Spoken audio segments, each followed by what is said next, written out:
వి gold trusted gold buyers. మీరు తాకట్టు పెట్టిన బంగారాన్ని విడిపించి ఈ రోజు ఉన్న మార్కెట్ ధరకు కొనబడును.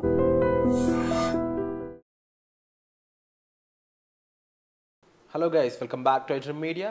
ఎక్కువ మంది గోల్డ్ కొనాలి అనుకునే వాళ్ళందరి సంఖ్య కూడా ఇప్పుడు కాస్త తగ్గిందని చెప్పొచ్చు. ఎందుకంటే పెరిగిన గోల్డ్ రేట్స్ అలా ఉన్నాయి కాబట్టి. అయితే ఒక రకంగా చెప్పాలంటే 1,00,000 వరకు రీచ్ అయిన గోల్డ్ మళ్ళీ కాస్త వెనకబడిందని చెప్పొచ్చు. బట్ ఇది ఎలా ఉంటుంది, ఎంతకాలం ఈ ప్రైజ్లు ఉండే ఛాన్సెస్ ఉంది, గోల్డ్ తగ్గే అవకాశం ఎప్పుడైనా ఉందో ఫ్యూచర్లో తెలుసుకుందాం. Hi sir. హాయ్ అండి. ఫస్ట్ థింగ్, గోల్డ్ అందరూ 1,00,000 టచ్ అవుద్దని మాత్రం అనుకోలేదు. ఒకటి. రెండో అంశం ఏంటంటే, గోల్డ్ మార్కెట్ని బీట్ చేసి మార్కెట్ కంటే ముందే 1,00,000 వెళ్తానని అసలు అనుకోలేదు.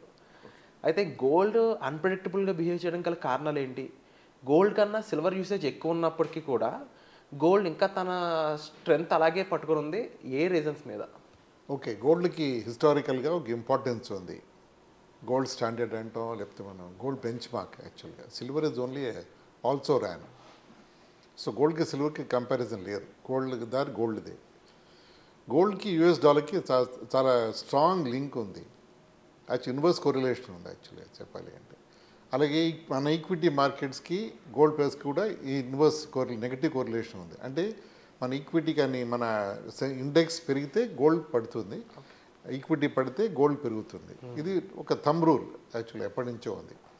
సరే, మన ఈక్విటీ మన గోల్డ్ ప్రైసెస్ ఆ కోరిలేషన్ విషయం పక్కన పెడితే, గోల్డ్ మీకు డాలర్ ఇండెక్స్ ఒక ఫ్యాక్టర్ ఉంటుంది. అంటే ఒక యూఎస్ డాలర్ మేజర్ గ్లోబల్ కరెన్సీస్తో కంపారిజన్లో డాలర్ ఎలా పెర్ఫామ్ చేస్తుంది ఒక ఇండెక్స్ ఉంది ఎప్పటి నుంచో. అది US dollar versus euro, Swiss franc, Canadian dollar, తర్వాత Japanese yen and Swedish kronor. ఈ 5 కరెన్సీస్తో మిక్స్ అయ్యి ఒక బాస్కెట్ ఆఫ్ కరెన్సీస్తో డాలర్ ఎప్పుడు దాన్ని మెజర్ చేస్తూ ఉంటుంది. సో ఆ కరెన్సీ ఆ డాలర్ ఇండెక్స్ కన్నా ఎక్కువ ఉంటే దట్ మీన్స్ డాలర్ బాగా స్ట్రాంగ్గా ఉన్నట్టు లెక్క. సో ఇప్పుడు అది మన సెన్సెక్స్ అది అప్ డౌన్ అవుతూ ఉంటుంది. కానీ బై అండ్ లార్జ్ 100 పైన ఉంటే డాలర్ బాగా స్ట్రాంగ్ ఉన్నట్టు లెక్క. గత సమ్ టైం అది నెగిటివ్ అయింది. నెగిటివ్ అంటే పడిపోయింది, 100 కంటే తక్కువ కూడా వెళ్ళింది చాలాసార్లు. సో డాలర్ వీక్ అవడంతో gold becomes easy to buy. So easy to buy అనగానే గోల్డ్కి డిమాండ్ పెరుగుతుంది. డిమాండ్ పెరగగానే ప్రైసెస్ పెరిగిపోతాయి. సో డాలర్ పడడంతో గోల్డ్ ప్రైస్ పెరిగిపోతుంది అక్కడ. అదే జరుగుతుంది గత ఆల్మోస్ట్ 2-3 ఇయర్స్గా. డాలర్ పడుతోంది, ఆ డాలర్ ఇండెక్స్ పడుతోంది, గోల్డ్ ప్రైస్ పెరిగిపోతుంది. అట్ ది సేమ్ టైం మన ఈక్విటీస్ కూడా పడుతున్నాయి, లేస్తున్నాయి కాబట్టి 6-8 మంత్స్గా 1 ఇయర్ గాను. సో దేర్ఫోర్ మన అది కూడా ఉంది, దీంట్లో ఫ్యాక్టర్ కూడా ఉంది. ఒక ఫ్యాక్ట్ మన ఇండియన్ గోల్డ్ విషయం చెప్పాలి అంటే 2015లో దాదాపు 26 వేల రూపాయలు ఉండేది 10 గ్రాములు. అది అంటే 10 గ్రామ్స్ గోల్డ్. అదే 1,00,000 టచ్ అయింది ఆ ఫ్యాక్ట్. అది 2019 వరకు 25-30 రేంజ్లో అది ఆపరేట్ అవుతుంది. అంటే 5 ఏళ్ల పాటు అది ఆల్మోస్ట్ అదే బ్యాండ్లో ఆపరేట్ అయింది. 19 నుంచి 24-25 వరకు ఏకంగా అది 93 టైమ్స్ పెరిగిపోయింది. 30,000 to 90,000+ పెరిగిపోయింది అది. సో అంటే మీరు అన్నట్టు ఇందాక ఆ సెన్సెక్స్ కాదు కదా, అన్నింటినీ బీట్ చేసి ఎదిగిపోయింది. దాని ముఖ్యమైన కారణం డాలర్ వీకెనింగ్. యూఎస్ మార్కెట్లో ఇన్ఫ్లేషన్ ప్రెషర్ అవ్వచ్చు, లేకపోతే ట్రంప్ వస్తున్నాడని పాలసీస్, టారిఫ్ ఇష్యూస్ వల్ల గత 6-8 మంత్స్ దానివల్ల. సో ఈ డాలర్ ఇండెక్స్ బాగా వాలటైల్గా అయిపోయింది మధ్య. దాన్ని బట్టి గోల్డ్ కూడా ఎఫెక్ట్ అయిపోయి మన ఇది అవుతుంది. సో అది గోల్డ్ పడుతుందా, కొనుక్కోవాలా, పెళ్లి సీజన్ వచ్చేస్తుంది, ఇప్పుడు ఏం చేయాలి అంటే చెప్పలేము. అది ఇది all depends on Trump tariffs వాళ్ళ డెసిషన్ మీద. డాలర్ కానీ స్ట్రాంగ్గా అయితే గోల్డ్ వీక్ అవుతుంది కాబట్టి డిమాండ్ కంట్రోల్లో ఉంటే మన ప్రైసెస్ తగ్గచ్చు. అట్ సేమ్ టైం డాలర్ కానీ వీక్ అయితే again same story, gold prices పెరిగే అవకాశం ఉంది. సో దాన్ని పసిగట్టడం, దాన్ని ప్రిడిక్ట్ చేయడం ఎవతరం కాదు. But only follow the gold path and the gold standard. That's what I will say. And silver ఇంకా యూసేజ్ పెరిగింది, ముఖ్యంగా స్పేస్ సంబంధించిన ఇండస్ట్రీస్ పెరుగుతున్నాయి కాబట్టి అక్కడ సిల్వర్ యూసేజ్ ఎక్కువ ఉంది. అలాగే లేటెస్ట్ ఆటోమొబైల్స్ ఇండస్ట్రీలో కూడా సిల్వర్ యూసేజ్ ఎక్కువ ఉంది డ్యూ టు ఈవీ ఇండస్ట్రీ అనేది పెరగడం అనేది చెప్తా ఉన్నారు రీజన్స్.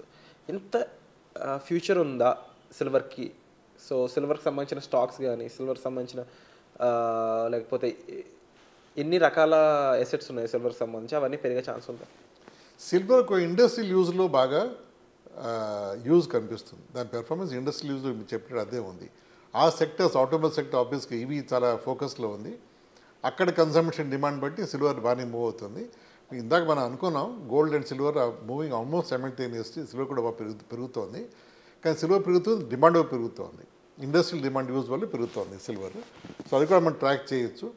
సిల్వర్ ఈటీఎఫ్ కూడా బాగా మంచి వ్యూలో ఉంది, అది ఇన్వెస్ట్మెంట్ సర్కిల్స్లో కూడా బాగా మూవ్ అవుతుంది. But gold ETFs are doing the best. కొన్ని ఫండ్స్ మన దాంట్లో ఈటీఎఫ్ ఫండ్స్ కూడా బాగా పెర్ఫామ్ చేస్తున్నాయి. అండ్ ఇందాక అనుకుంటే హైబ్రిడ్ ఫండ్స్లో పెడితే దాంట్లో గోల్డ్ కూడా ఒక ఇంపార్టెంట్ కంపోజిట్గా కూడా ఉంది దాంట్లో. That should give us balance in the portfolio. Gold అన్ప్రెడిక్టబుల్గా బిహేవ్ చేయడం గల కారణాలు ఏంటి? గోల్డ్ కన్నా సిల్వర్ యూసేజ్ ఎక్కువ ఉన్నప్పటికీ కూడా గోల్డ్ ఇంకా తన స్ట్రెంగ్త్ అలాగే పట్టుకుని ఉంది. ఏ రీజన్స్ మీద? ఓకే, గోల్డ్కి హిస్టారికల్గా ఒక ఇంపార్టెన్స్ ఉంది. గోల్డ్ స్టాండర్డ్ అంటాం, లేకపోతే మనం గోల్డ్ బెంచ్ మార్క్. యాక్చువల్గా silver is only also ran. So గోల్డ్కి సిల్వర్కి కంపారిజన్ లేదు, గోల్డ్ది. గోల్డ్కి యూఎస్ డాలర్కి చాలా స్ట్రాంగ్ లింక్ ఉంది. యాక్చువల్ ఇన్వర్స్ కోరిలేషన్ ఉంది యాక్చువల్గా చెప్పాలి అంటే. అలాగే మన ఈక్విటీ మార్కెట్స్కి గోల్డ్ ప్రైస్కి కూడా ఈ ఇన్వర్స్ నెగటివ్ కోరిలేషన్ ఉంది. అంటే మన ఈక్విటీ కానీ మన ఇండెక్స్ పెరిగితే గోల్డ్ పడుతుంది, ఈక్విటీ పడితే గోల్డ్ పెరుగుతుంది. ఇది ఒక థంబ్ రూల్ యాక్చువల్లీ ఎప్పటి నుంచో ఉంది. సరే, మన ఈక్విటీ మన గోల్డ్ ప్రైసెస్ ఆ కోరిలేషన్ విషయం పక్కన పెడితే గోల్డ్ మీకు డాలర్ ఇండెక్స్ ఒక ఫ్యాక్టర్ ఉంటుంది. అండ్ ఒక యూఎస్ డాలర్ మేజర్ గ్లోబల్ కరెన్సీస్తో కంపారిజన్లో డాలర్ ఎలా పెర్ఫామ్ చేస్తుంది ఒక ఇండెక్స్ ఉంది ఎప్పటి నుంచో. అది US dollar versus euro, Swiss franc, Canadian dollar, తర్వాత Japanese yen and Swedish kronor. ఈ 5 కరెన్సీస్తో మిక్స్ అయ్యి ఒక బాస్కెట్ ఆఫ్ కరెన్సీస్తో డాలర్ ఎప్పుడు దాన్ని మెజర్ చేస్తూ ఉంటుంది. సో ఆ కరెన్సీ ఆ డాలర్ ఇండెక్స్ కన్నా ఎక్కువ ఉంటే దట్ మీన్స్ డాలర్ బాగా స్ట్రాంగ్గా ఉన్నట్టు లెక్క. సో ఇప్పుడు అది మన సెన్సెక్స్ అది అప్ డౌన్ అవుతూ ఉంటుంది. కానీ బై అండ్ లార్జ్ 100 పైన ఉంటే డాలర్ బాగా స్ట్రాంగ్ ఉన్నట్టు లెక్క. గత సమ్ టైం అది నెగిటివ్ అయింది. నెగిటివ్ అంటే పడిపోయింది, 100 కంటే తక్కువ కూడా వెళ్ళింది చాలాసార్లు. సో డాలర్ వీక్ అవడంతో gold becomes easy to buy. So easy to buy అనగానే గోల్డ్కి డిమాండ్ పెరుగుతుంది. డిమాండ్ పెరగగానే ప్రైసెస్ పెరిగిపోతాయి. సో డాలర్ పడడంతో గోల్డ్ ప్రైస్ పెరిగిపోతుంది అక్కడ. అదే జరుగుతుంది గత ఆల్మోస్ట్ 2-3 ఇయర్స్గా. డాలర్ పడుతోంది, ఆ డాలర్ ఇండెక్స్ పడుతోంది, గోల్డ్ ప్రైస్ పెరిగిపోతుంది. అట్ ది సేమ్ టైం మన ఈక్విటీస్ కూడా పడుతున్నాయి, లేస్తున్నాయి కాబట్టి 6-8 మంత్స్గా 1 ఇయర్ గాను. సో దేర్ఫోర్ మన అది కూడా ఉంది, దీంట్లో ఫ్యాక్టర్ కూడా ఉంది. ఒక ఫ్యాక్టర్ మన ఇండియన్ గోల్డ్ విషయం చెప్పాలి అంటే 2015లో దాదాపు 26 వేల రూపాయలు ఉండేది 10 గ్రాములు. అది అంటే 10 గ్రామ్స్ గోల్డ్. అదే 1 lakh టచ్ అయింది ఆ ఫ్యాక్టరీ. అది 2019 వరకు 25-30 రేంజ్లో అది ఆపరేట్ అవుతుంది. అంటే 5 ఏళ్ల పాటు అది ఆల్మోస్ట్ అదే బ్యాండ్లో ఆపరేట్ అయింది. 19 నుంచి 24-25 వరకు ఏకంగా అది 93 times పెరిగిపోయింది. 30,000 to 90,000+ పెరిగిపోయింది అది. సో అంటే మీరు అన్నట్టు ఇందాక ఆ సెన్సెక్స్ కాదు కదా, అన్నింటినీ బీట్ చేసి ఎదిగిపోయింది. దానికి ముఖ్యమైన కారణం డాలర్ వీకెనింగ్. యూఎస్ మార్కెట్లో ఇన్ఫ్లేషన్ ప్రెషర్ అవ్వచ్చు, లేకపోతే ట్రంప్ వస్తున్నాడని పాలసీస్, టారిఫ్ ఇష్యూస్ వల్ల గత 6-8 months దానివల్ల. సో ఈ డాలర్ ఇండెక్స్ బాగా వాలటైల్గా అయిపోయింది మధ్య. దాన్ని బట్టి గోల్డ్ కూడా ఎఫెక్ట్ అయిపోయి మన ఇది అవుతుంది. సో అది గోల్డ్ పడుతుందా, కొనుక్కోవాలా, పెళ్లి సీజన్ వచ్చేస్తుంది, ఇప్పుడు ఏం చేయాలి అంటే చెప్పలేము. అది ఇది all depends on Trump tariffs వాళ్ళ డెసిషన్ మీద. డాలర్ కానీ స్ట్రాంగ్ అయితే గోల్డ్ వీక్ అవుతుంది కాబట్టి డిమాండ్ కంట్రోల్లో ఉంటే మన ప్రైసెస్ తగ్గచ్చు. అట్ సేమ్ టైం డాలర్ కానీ వీక్ అయితే again same story, gold prices పెరిగే అవకాశం ఉంది. సో దాన్ని పసిగట్టడం, దాన్ని ప్రిడిక్ట్ చేయడం ఎవతరం కాదు. But only follow the gold path and the gold standard. That's what I will say. And silver ఇంకా యూసేజ్ పెరిగింది, ముఖ్యంగా స్పేస్ సంబంధించిన ఇండస్ట్రీస్ పెరుగుతున్నాయి కాబట్టి అక్కడ సిల్వర్ యూసేజ్ ఎక్కువ ఉంది. అలాగే లేటెస్ట్ ఆటోమొబైల్స్ ఇండస్ట్రీలో కూడా సిల్వర్ యూసేజ్ ఎక్కువ ఉంది డ్యూ టు ఈవీ ఇండస్ట్రీ అనేది పెరగడం అనేది చెప్తా ఉన్న రీజన్స్. ఇంత ఫ్యూచర్ ఉందా సిల్వర్కి? సో సిల్వర్కి సంబంధించిన స్టాక్స్ కానీ, సిల్వర్కి సంబంధించిన లేకపోతే ఎన్ని రకాల ఎసెట్స్ ఉన్నాయి సిల్వర్కి సంబంధించి, అవన్నీ పెరిగే ఛాన్స్ ఉందా? సిల్వర్ ఒక ఇండస్ట్రియల్ యూజ్లో బాగా యూజ్ కనిపిస్తుంది. దాని పెర్ఫార్మెన్స్ ఇండస్ట్రియల్ యూజ్లో మీరు చెప్పినట్టు అదే ఉంది.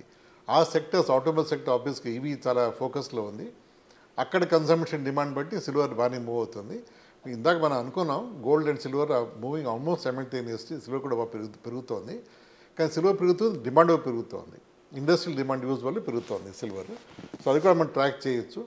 సిల్వర్ ఈటీఎఫ్ కూడా బాగా మంచి వ్యూలో ఉంది, ఇన్వెస్ట్మెంట్ సర్కిల్స్లో కూడా బాగా మూవ్ అవుతుంది.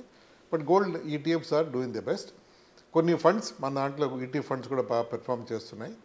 అండ్ ఇందాక అనుకుంటే హైబ్రిడ్ ఫండ్స్లో పెడితే దాంట్లో గోల్డ్ కూడా ఒక ఇంపార్టెంట్ కంపోజిట్గా కూడా ఉంది దాంట్లో. That should give us balance in the portfolio. Wonderful sir, and thank you so much for the information. Definitely గోల్డ్కి సంబంధించి చాలామంది లవర్స్ ఉన్నారు మన ఆడియన్స్లో. అయితే ఇన్వెస్ట్ చేయడానికి వాళ్ళు చాలా డౌట్స్ అనేవి పెడుతూ ఉన్నారనమాట. సో గోల్డ్పై మరిన్ని ఎపిసోడ్స్ రాబోతున్నాయండి. ఇంటర్నేషనల్ ఫ్యాక్టర్స్గా ఇప్పుడు ఇండియన్ పాక్ వార్కి సంబంధించి కొన్ని కన్క్లూజన్స్ రావాల్సి ఉంది. వాటిపై డిపెండ్ చేసుకొని ఫ్యూచర్ ఆఫ్ గోల్డ్ ఏంటి అనేది ఒక స్పెషల్ ఎపిసోడ్ రాబోతుంది. దానికోసం stay tune and subscribe this channel. Thank you so much. Thank you.